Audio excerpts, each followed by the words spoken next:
Good morning. I get a lot of time for thinking around here. So last all day yesterday I thought about a lot of things. But I always say that there's no rules. Man uses reason to create rules for himself by which to live by.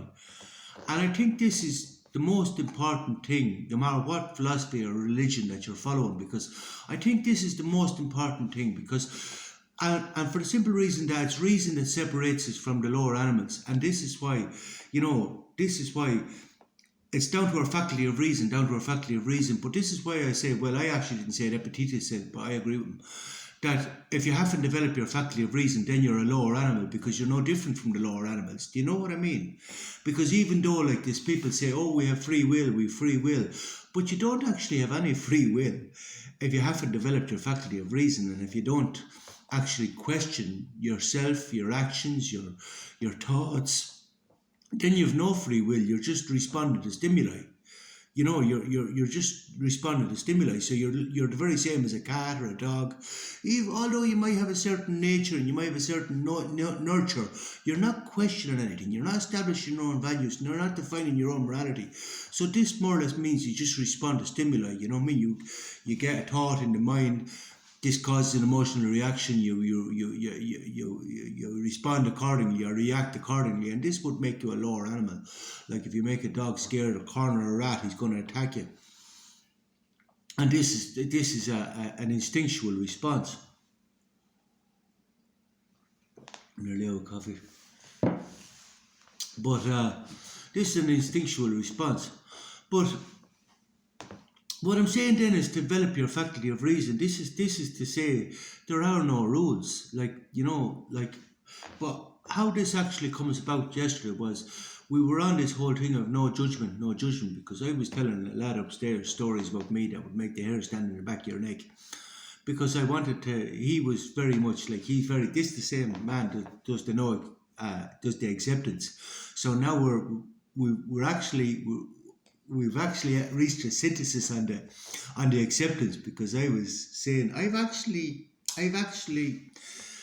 actually started using this acceptance word myself. So we've had a sort of a synthesis on this, even though I resisted it initially. We sort of have a synthesis on this, but he has a completely different understanding of acceptance. I can tell you that, because again I was finished with it, but well, I suppose again we were both finished with it. But now we're on judgment. So I was telling them stories yesterday that would make the hair stand in the back of your neck. Stories about myself, of course. And he was there, no judgment. But this is the very same. Like, no judgment is really, for me then, because I've been lying a bit thinking about it. But at the same time I was telling him this, I was thinking about the Jews, because obviously the non-Jew had left the day before. And when the non-Jew was leaving yesterday, I said to him, well, my takeaway from you is that Judaism is the very same as the golden calf. And he just laughed and went on his way. But I mean, like, what I meant by this was, when we were talking the day before, I was saying to him, have you contemplated the fact that you're studying Judaism 10 years and they haven't let you in because you've no money? They won't accept you because you've no money. And he says, well, I suppose, and he said, no, it's not a thing of money, you have to do the study, And I said, but you're doing the study 10 years, And he says, no, it's not up for me, but they have to, eventually, if I keep on knocking, they'll let me in, more or less. But I was saying, but yet you can if you have plenty of money, you can study in New York and you can actually become a Jew, even though the hard line is the Orthodox Jews say you can only be a Jew if your mother is a Jew. But yet they amended this for the Russian oligarchs at the time of the Holocaust, because they said it was on a humanitarian basis. It was a humanitarian basis. They didn't like to see them being to get them out of trouble. It just so happened that they were oligarchs, if you know what I'm saying. They could have amended it for a lot more people, if who would have also been. But I'm just saying. But anyway, Well, it's no secret that they love money. To be honest now, it's no secret that they love money. I mean, they used to be money lenders and they're accountants and everything else. And a certain individual said we won't be ruled by the pound. But I won't mention who he was because that'll surely get me. That's what got me booted off Facebook. I got a heavy ban for that. So I'll contemplate the consequences of my actions. But it's no secret that they're fond of money, like. Now, that's why when I was saying, and then he was saying, telling me, because I know I didn't judge him now, I was actually seeking to understand. But then I was there the other day and he was telling me, like, you know, that the Jewish people, they respect wealth. They respect the wealthy man because the wealthy man has been blessed by God. So if he's been blessed by God with this wealth, he deserves your respect. I says, yeah, but is this not the same as the golden calf? Is this not the same as the golden calf? When Moses went up Mount Sinai to get the tablets with the 10 Commandments, when he came back down, the people had the golden calf mounted up and they were adorning the golden calf. I said, is that not the same thing? Like there's this love of money, which absolutely overlooks. Well, it overlooks my perception of God, which would be nature is God and the universe is God. This is all one and the same. But I can provide you a physics model to support this, but or several other models to support this. But of course, I'd be a pagan. Like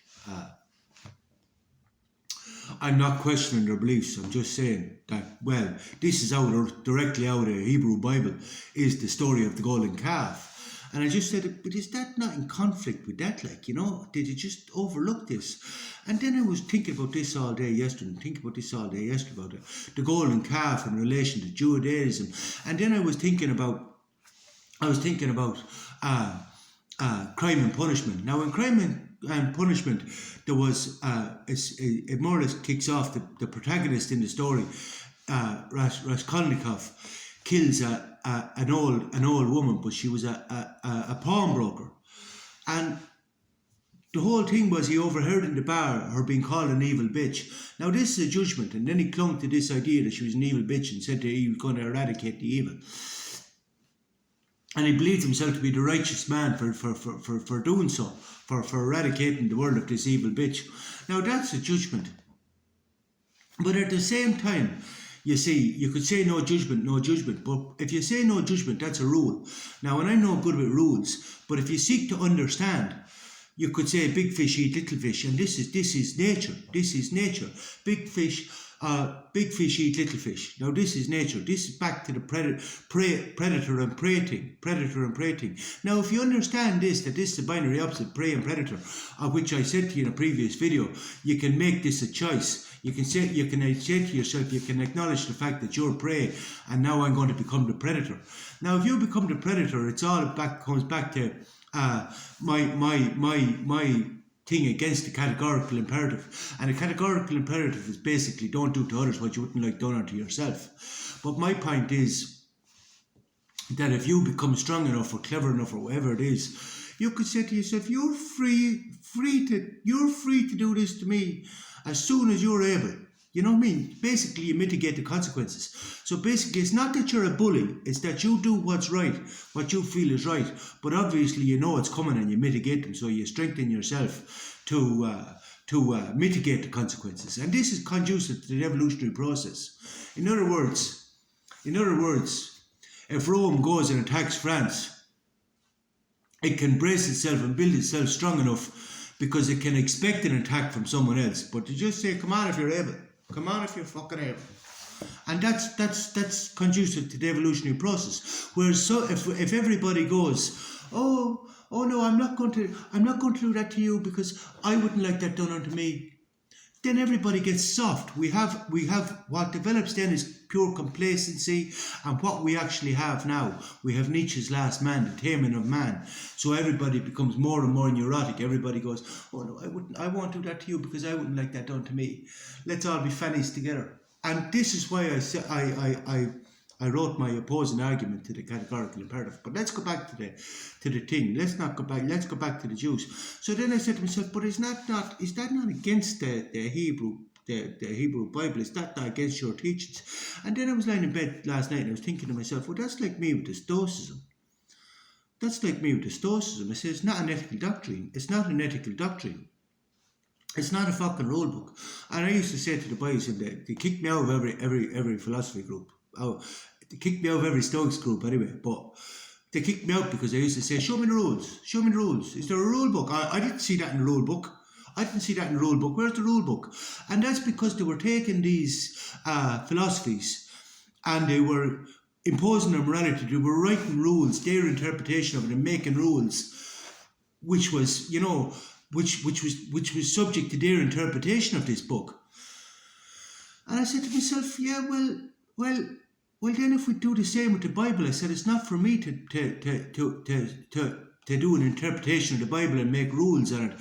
I'm not making rules. I'm just asking questions. Because if you don't ask questions and you just go no judgment, well then all understanding is over, isn't it? You know what I mean? So I'm not judging them. I'm just asking. And my point is then that the same applies to the Bible, but yet they want to do what the Stoics want to do, what I say the modern Stoics want to do now. There's a certain demographic that took the Bible and they didn't say there's no rules,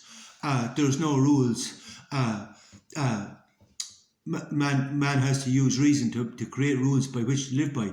But they created the rules then for everybody else. But then if you seek to understand this, lower animals have to be farmed. So basically, if you haven't developed your faculty of reason, well, you have to be farmed, like, because else you can't be just like, well, you have to be farmed or eradicated. For example, rats aren't farmed, but they have to be eradicated, the same as deer and the same as and their number gets too great or there's an imbalance in the homeostasis. If they're not managed, they have to be managed by being slaughtered, if you know what I mean. But then you can start to see nature differently, if you know what I mean. So let's not judge them. Let's not judge them for their actions. So we won't judge the pawnbroker in Crime and Punishment, but in the same token, we won't judge Raskolnikov either. Do you know what I'm saying? We're just seeking to understand. And it comes back to one thing. Big fish eat little fish. Prey and predator. But we can end that too. If well, no. Actually, no, we can't end that because like I'm not going to be an absolute fucking hypocrite because with